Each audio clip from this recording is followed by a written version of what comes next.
11 अलग अलग जंगों में अपनी फौज का झंडा बुलंद किया। प्रथम विश्व युद्ध में करीब 2 लाख गोरखों ने फ्रांस, टर्की, मेसोपोटामिया और फिलिस्तीन में हिस्सा लिया और एक खास टुकड़ी के साथ लॉरेंस ऑफ अरेबिया का भी पूरा साथ दिया और मौजूदा इराक और सऊदी अरेबिया के इलाके में भी अपनी बहादुरी का कारनामा दिखाया। और दूसरे विश्व युद्ध में तो पहले विश्व युद्ध से भी ज्यादा तादाद में, यानी कि तकरीबन 2.5 लाख गोरखों ने सीरिया, नॉर्थ अफ्रीका, मौजूदा लीबिया, मोरक्को, ट्यूनीशिया, मिस्र और ग्रीस में जंगजू रहे और जापान के खिलाफ बर्मा, हिंदुस्तान के नॉर्थ ईस्ट, मलाया और सिंगापुर में भी अपनी महारत का लोहा मनवाया।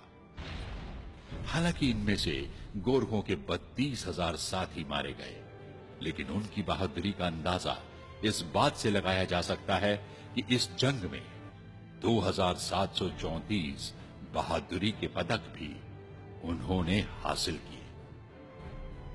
और जब हिंदुस्तान आजाद हुआ तो अंग्रेज तब तक हिंदुस्तान में काम करने वाली 11 गोरखा रेजिमेंट में से 4, 2, 6, 7 और 10 गोरखा रेजिमेंट्स को अपने साथ ही ले गए। ये गोरखा ब्रिटिश फौज में सेवा करते रहे और फिर उन्हें बर्तानिया का भी नागरिक बना दिया गया। और बाकी सारी रेजिमेंट्स 1st, 3rd, 4, 5, 8, 9 और 11 गोरखा रेजिमेंट्स हिंदुस्तान फौज में ही अपनी बहादुरी की दास्तानें लिखती रही और आज भी इन्हें खास इज्जत की नजर से देखा जाता है। आज इनकी तादाद लगभग 50,000 सिपाहियों की है और अभी पिछली 15 अगस्त को जिन 7 फौजियों को अपनी जान की परवाह किए बिना देश की सेवा करने के लिए बहादुरी के पदकों से नवाजा गया, उनमें से 4, जी हां 7 में से 4 गोरखा राइफल्स के ही हैं। गोरखों की इस खुद से पहली जिम्मेदारी, या यूं कहें कि जान हथेली पर रखकर अपनी जिम्मेदारी को अंजाम देने की फितरत को सारी दुनिया ने माना है। 1911 में गोरखा ही थे जब ब्रिटिश फौज ने किसी फौजी को बहादुरी का मेडल दिया था। दरअसल कुल 16 विक्टोरिया क्रॉस जो नेटिव सोल्जर्स को दिए गए, उनमें 13 गोरखों को मिले जिन्होंने नमक का हक अदा करने के लिए अपनी जान निछावर कर दी थी। आजादी के बाद भारत माता की सेवा में भी गोरखों की बहादुरी के कारनामे अक्सर दास्तानों के आसमानों पे सितारों की तरह जगमगाते रहे हैं। 1952 में नायक नर बहादुर थापा को देश का पहला फर्स्ट क्लास अशोक चक्र दिया गया, जो कि शांति के दौर का परमवीर चक्र कहलाता है। मेजर धन सिंह थापा को 1962 की जंग में परमवीर चक्र से नवाजा गया। उनकी सूची खासी लंबी है, जिन्हें महावीर चक्र, वीर चक्र, कीर्ति चक्र, शौर्य चक्र से नवाजा गया। आजादी के बाद पहली बार 2 गोरखा अफसरों ने तरक्कियों की सारी पुरानी हदों को पार करते हुए लेफ्टिनेंट जनरल के ओहदे पर पहुंचने में कामयाबी हासिल की। ये हैं लेफ्टिनेंट जनरल शक्ति गुरुंग, पीवीएसएम, यूवाईएसएम, एवीएसएम, वीएसएम, जो कि बाद में सेना सचिव के ओहदे से सेवानिवृत्त हुए, और लेफ्टिनेंट जनरल राम सिंह प्रधान, एवीएसएम, एसएम, वीएसएम, दूसरे और गोरखा अफसर हैं जो कि इस आला मुकाम पर पहुंचे। और हमारे लिए फख्र की बात यह है कि आज का ये खूबसूरत गोरखा द्विशताब्दी महोत्सव भी इन्हीं 2 अफसरों की कोशिशों का नतीजा है। ये गोरखों की वफादारी और बहादुरी ही है कि जो उनके सीनों की खूबसूरती देश की सेना के नवाजे सैकड़ों मेडल्स ने बढ़ाई है। गोरखों की बहादुरी ही है जिसने हिंदुस्तानियों के दिलों पर ही नहीं बल्कि शायरी के कलाम पर भी कब्जा किया है और उन्हें ऐ मेरे वतन के लोगों जैसे मशहूर नज्म में भी मुकाम दिया। गोरखे नमक का कर्ज कभी न भूलने वाली कौम है। यही वजह है कि उनकी बहादुरी की दास्तानें हिंदुस्तान की हर जंग और यहां तक कि दहशत के खिलाफ जंग में भी मिल जाती हैं। हालांकि गोरखों के फौजी कारनामों की वजह से उन्हें सीमित कर दिया गया, और वो ये कि गोरखे सिर्फ अच्छे फौजी या फिर गार्ड ही हो सकते हैं। इस सोच ने गोरखों की सलाहियतों पर पर्दा डाल दिया। यही वजह है कि आज भी जब गोरखा रेजिमेंट दुनिया भर में अंजाम दिए अपने तमाम जंगी और फौजी कारनामों के 200 साल मना रही है, तो भी गोरखा कौम अपनी वजूद को समाज के दो राहे पर पाती है। आज भी गोरखा को हर रोज देश के किसी न किसी कोने में, जो कि उसका अपना घर है, उसमें न सिर्फ अपनी पहचान के सवाल का सामना करना पड़ता है, बल्कि गैर बराबरी के एहसास से भी दो चार होना पड़ता है।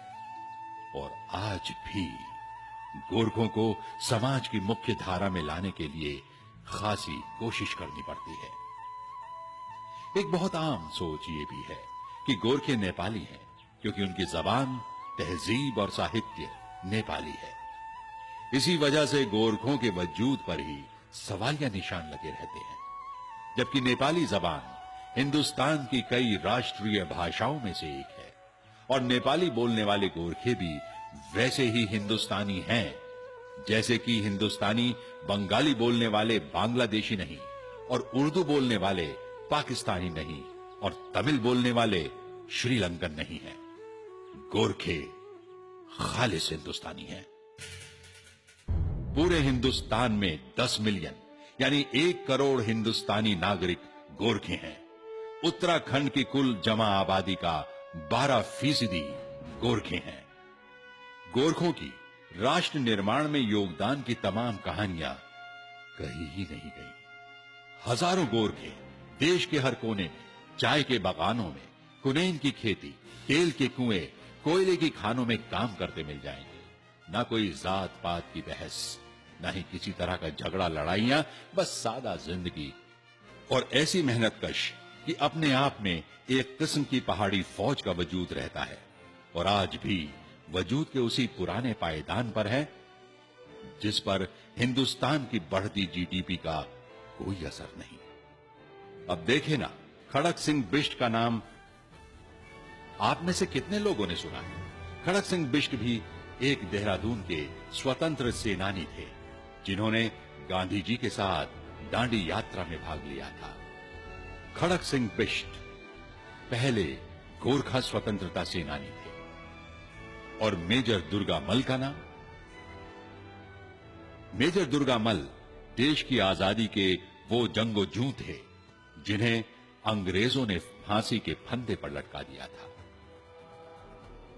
आज भी देश की पार्लियामेंट में उनकी मूर्ति कुर्बान होने वालों की याद दिलाती है। कुछ ऐसे ही नामालूम दास्तां हैं मौसीकार राम सिंह ठाकुर की, जिनकी कंपोज किए आईएनए का तराना कदम कदम बढ़ाए जा आज भी हिंदुस्तानियों के दिले जुबान पर राज करता है। अब यही तराना इंडियन आर्मी का भी है। राम सिंह ठाकुर ने आजाद हिंद फौज का कौमी तराना सब सुख चैन कंपोज किया था।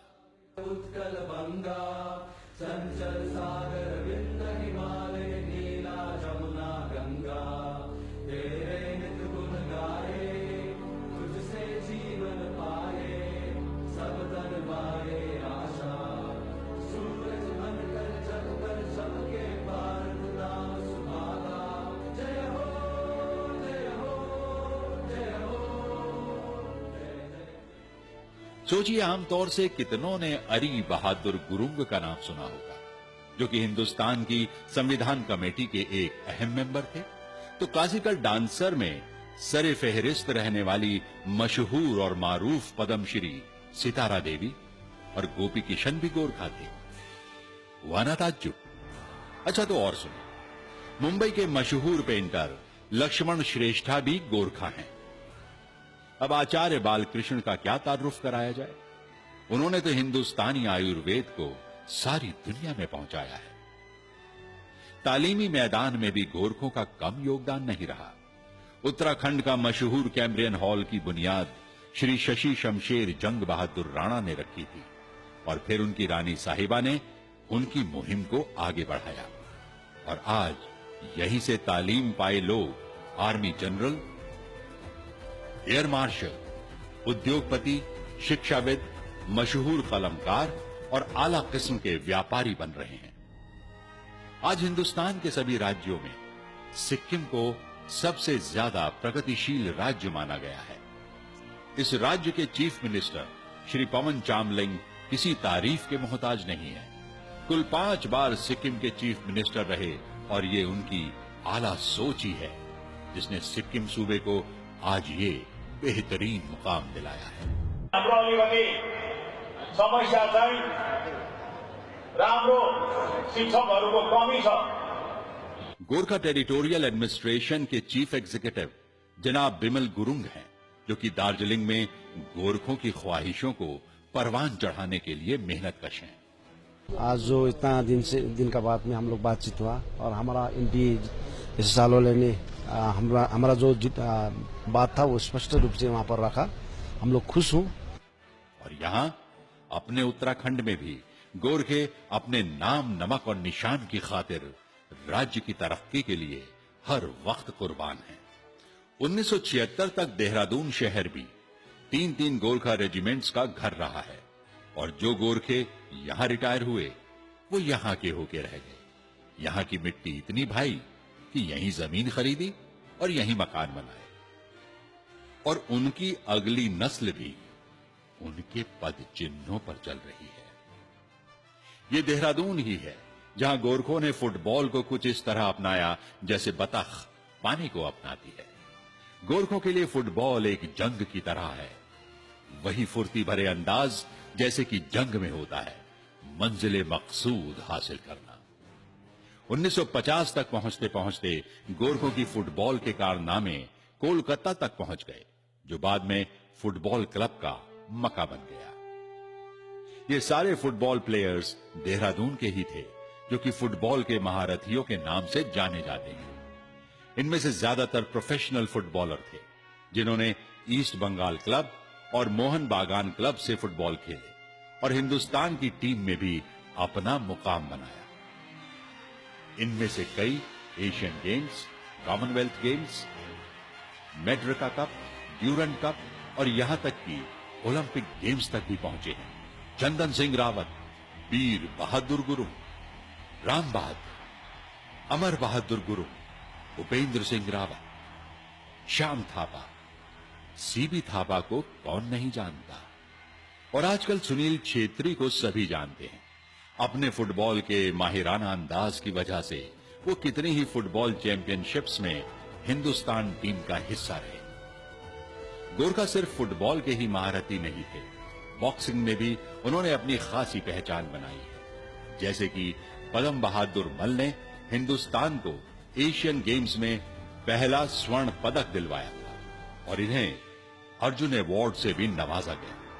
इसी तरह हरि सिंह थापा को बॉक्सिंग के लिए द्रोणाचार्य अवार्ड मिला।